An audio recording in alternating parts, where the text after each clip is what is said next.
Bismillahirrahmanirrahim. Assalamualaikum warahmatullahi wabarakatuh. Perkenalkan, nama saya Sarah Zafira Zahra, NIM 11820202225, jurusan Pendidikan Agama Islam semester 5 kelas F, Fakultas Tarbiyah dan Keguruan Universitas Islam Negeri Sunan Gunung Jati Bandung. Di sini saya akan memberikan video tutorial mengenai cara membuat kuis online dan analisis data, mengolah data nilai, kelulusan siswa menggunakan fungsi logika, dan membuat grafik. Video tutorial ini dibuat untuk memenuhi ujian tengah semester mata kuliah Information and Communication Technology yang diampu oleh Bapak Oban Sobandi MAG dan Bapak Asep Andi Rahman MAG. Untuk mempersingkat waktu, mari kita langsung masuk ke tutorial yang pertama. Oke, baik. Untuk tutorial yang pertama yaitu tentang bagaimana cara membuat kuis online menggunakan Quizizz. Langkah pertama, kita buka Google Chrome, UC Browser atau Mozilla Firefox yang bisa mengakses internet. Setelah itu, kita klik quizizz.com. Maka akan muncul web Quizizz di paling atas, kita klik.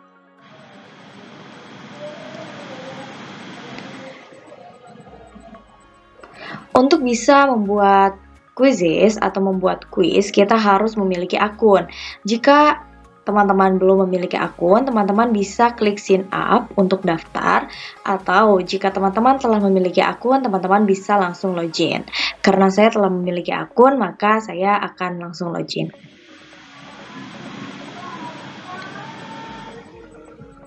Nah, di sini saya menggunakan Gmail untuk mempermudah proses masuk.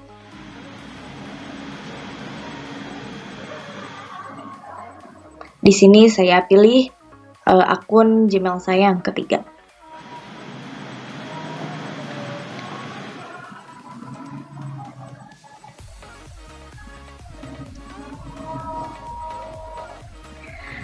Nah, di pojok kanan, di pojok kiri juga terdapat enter code atau nama saya sendiri. Di sini adalah perbedaan dari siswa dan juga guru. Jika teman-teman di sini ingin membuat soal, teman-teman bisa langsung klik yang create, kemudian pilih menu quiz. Nah, di sini kita tulis kuis yang akan dibuat, yaitu ulangan harian kelas 1 SD. Di sini subjek atau mata pelajarannya saya pilih matematika. Nah, teman-teman di sini bisa memilih ada multiple choice atau pilihan ganda, checkbox itu biasanya pilihan atau jawabannya lebih dari 2 yang benar, kemudian ada fill in the blank atau kita tulis sendiri jawabannya. Di sini saya memilih multiple choice. Nah, di sini muncul format yang bisa kita lihat untuk membuat kuis atau soal. Yang pertama, 1 ditambah 1 sama dengan. Di sini ada pilihan, kita lihat ada image, di mana kita bisa menyimpan atau mencantumkan gambar yang sesuai dengan mata pelajarannya. Kemudian kita bisa menyisipkan juga audio ataupun video yang bersangkutan dengan soal. Kemudian di pilihan ganda atau di pilihan jawaban saya mencantumkan pilihan jawaban yang pertama isinya 2, jawaban yang kedua 3, jawaban yang ketiga 4, dan jawaban yang terakhir 5. Karena 1 ditambah 1 hasilnya 2, maka saya memberikan tanda centang di sebelah kiri jawaban angka 2. Nah, di sini juga bisa kita tambahkan gambar yang berkaitan dengan jawaban. Selain itu, kita pun bisa scroll ke bawah untuk menentukan berapa waktu yang kita berikan untuk peserta didik dalam menjawab soal. Karena menurut saya pertanyaan ini tidak membutuhkan waktu yang banyak, maka saya memberikan waktu hanya 10 detik. Nah, kemudian jika semuanya telah kita lihat dan benar, maka kita langsung klik save. Kemudian saya akan menambahkan pertanyaannya lagi.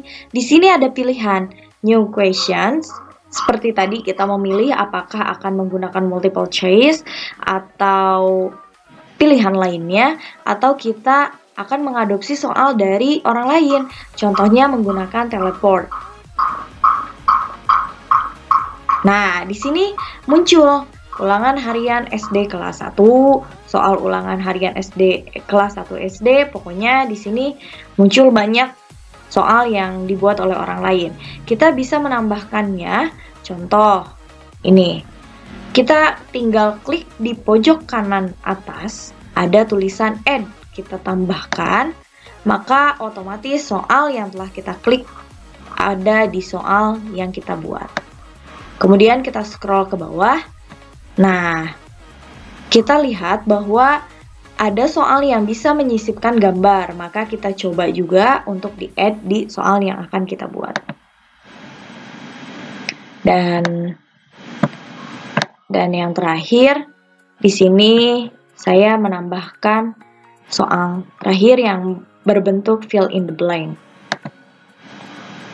Nah, jika kita telah selesai, maka kita bisa mengklik. Nah, setelah selesai semuanya, kita bisa klik done di pojok kanan atas. Nah, di sini kita bisa menambahkan foto dari judul kuis kita. Contoh, karena ini adalah mata pelajaran matematika, maka kita tambahkan matematika.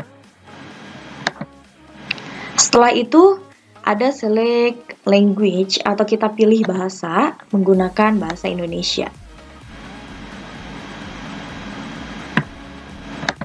Nah, untuk grade atau kelasnya itu kelas 1 SD ya, teman-teman. Di sini ada pilihan siapa saja yang bisa melihat kuis. Apakah seluruh publik, secara publik atau private. Orang-orang tertentu saja yang memiliki link untuk mengakses kuis yang kita buat. Kita pilih public saja ya. Setelah selesai semuanya diisi, maka kita klik save. Nah, setelah itu kita akan muncul bagaimana teknis dari pengerjaan kuis itu sendiri. Apakah start live quiz atau secara langsung kita bisa memantau peserta didik ketika mengerjakan, atau assign homework, yaitu pekerjaan rumah. Kita coba yang pekerjaan rumah ya, tugas rumah. Nah, akan muncul apakah kuis yang kita buat ini menggunakan deadline atau tanpa deadline. Tinggal klik. Ketika kita memilih custom deadline, maka kita akan menentukan harinya, tanggalnya, jamnya, dan yang lainnya. Setelah itu, kita klik continue untuk melanjutkan. Nah, setelah selesai, ada pilihan apakah kita akan menyebarkan link atau menyebarkan kuis ini melalui Google Classroom atau share link. Share link ini digunakan ketika kita tidak menggunakan Google Classroom, semisal menggunakan WhatsApp dalam proses pembelajaran. Kita klik share link, kemudian kita klik copy link. Setelah di copy, maka kita langsung buka WhatsApp dan mengirimkannya kepada peserta didik. Jika seluruh peserta didik telah mengerjakan dan tidak ada yang tertinggal, maka kita bisa mengakhiri kuis ini dengan mengklik End Assignment. Kemudian kita klik Yes untuk mengakhirinya.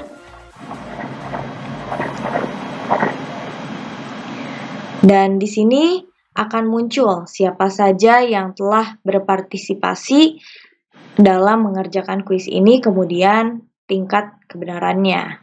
Setelah itu, selesai untuk kuis yang menggunakan deadline. Sementara untuk kuis yang tidak menggunakan deadline atau tidak berupa tugas, maka kita bisa membuatnya dengan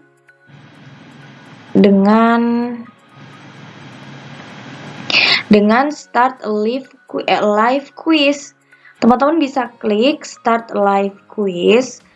Kemudian ada pilihan, apakah akan menggunakan metode klasik atau instruktur PACE. Instruktur PACE ini, jadi seorang guru dapat memantau secara langsung bagaimana proses peserta didik dalam mengerjakan soal. Kita coba dari klasik ya. Nah, setelah itu kita klik continue.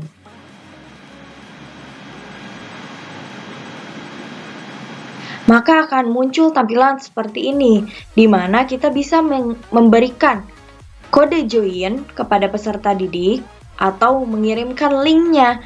Peserta didik tidak harus mendaftar, yang penting peserta didik mencantumkan nama lengkapnya dan bisa langsung join untuk mengerjakan tugas tanpa harus daftar. Jika seluruh peserta didik telah join, maka kita lihat di icon berapa orang yang telah join, maka kita bisa langsung klik start untuk memulai kuis. Lanjut ke tutorial yang kedua mengenai analisis data.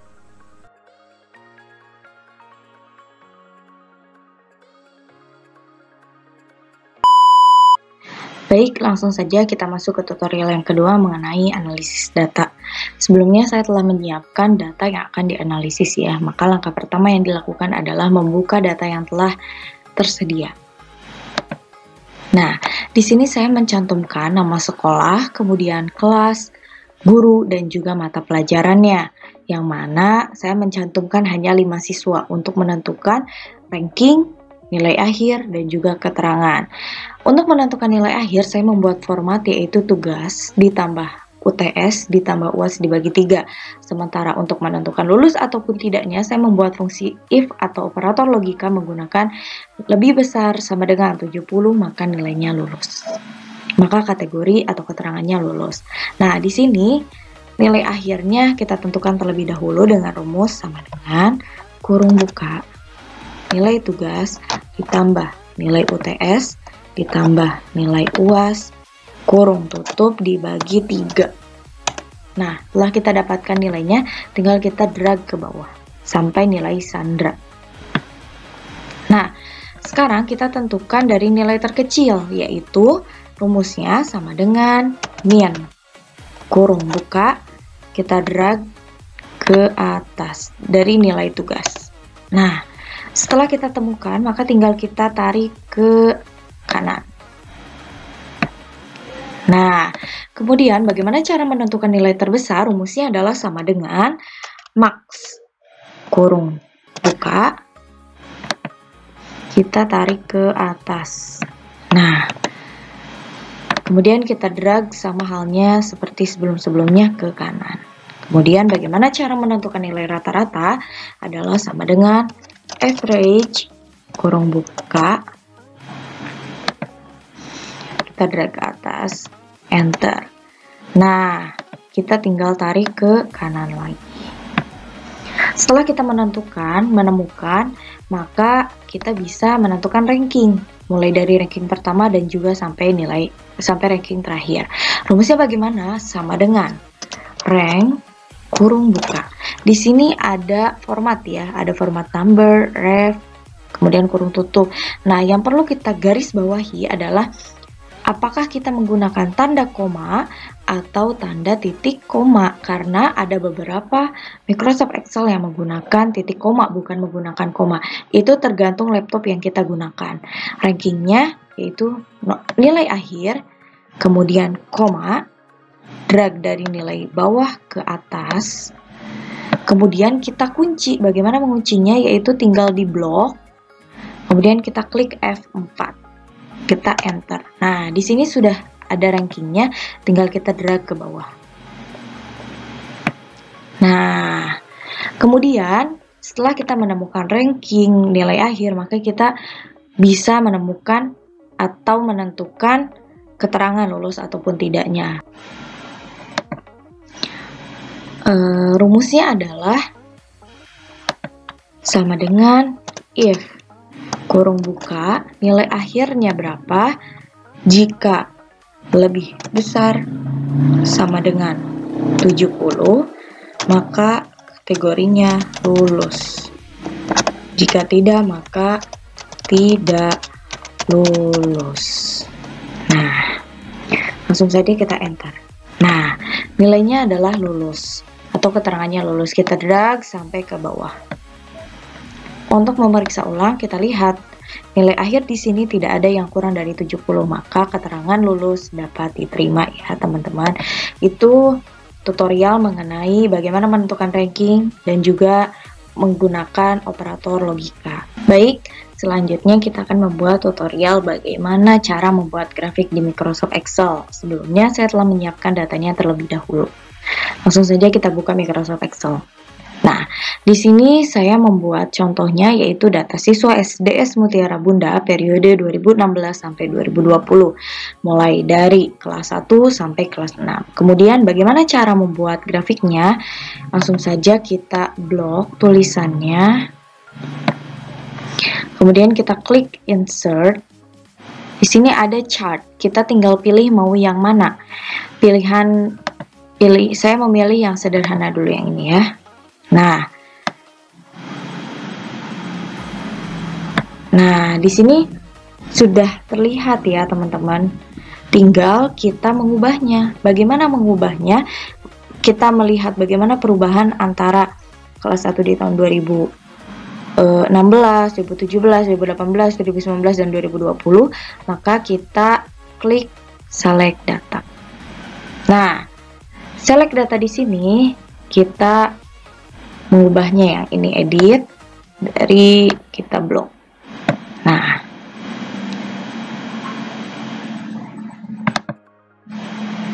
kita ubah ini menjadi 2016.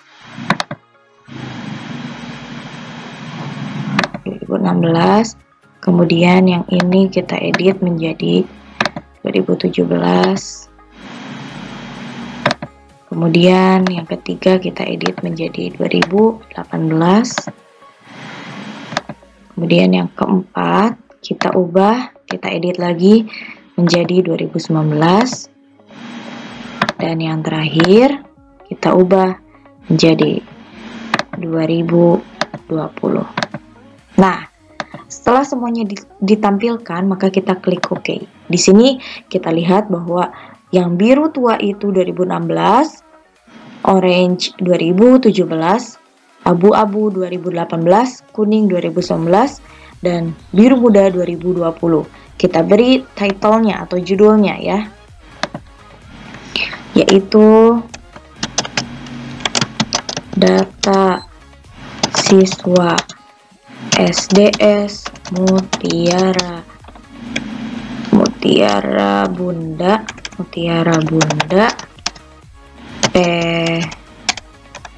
periode 2016 sampai 2020. Nah, setelah selesai, ini tidak berbentuk grafik. Kemudian bagaimana cara mengubahnya? Kita klik lagi grafik yang telah kita buat, kemudian kita klik di pojok kanan atas ada tulisan Move Chart. Kita pilih, kemudian kita klik New Sheet atau lembaran baru ya. Kita klik OK. Nah, maka data akan muncul seperti ini. Tinggal kita save seperti biasa. Terima kasih atas segala perhatian. Mohon maaf bila terdapat kekurangan ataupun kesalahan. Mudah-mudahan video tutorial ini dapat bermanfaat bagi saya khususnya dan umumnya bagi kita semua. Wabillahi taufiq wal hidayah. Wassalamualaikum warahmatullahi wabarakatuh.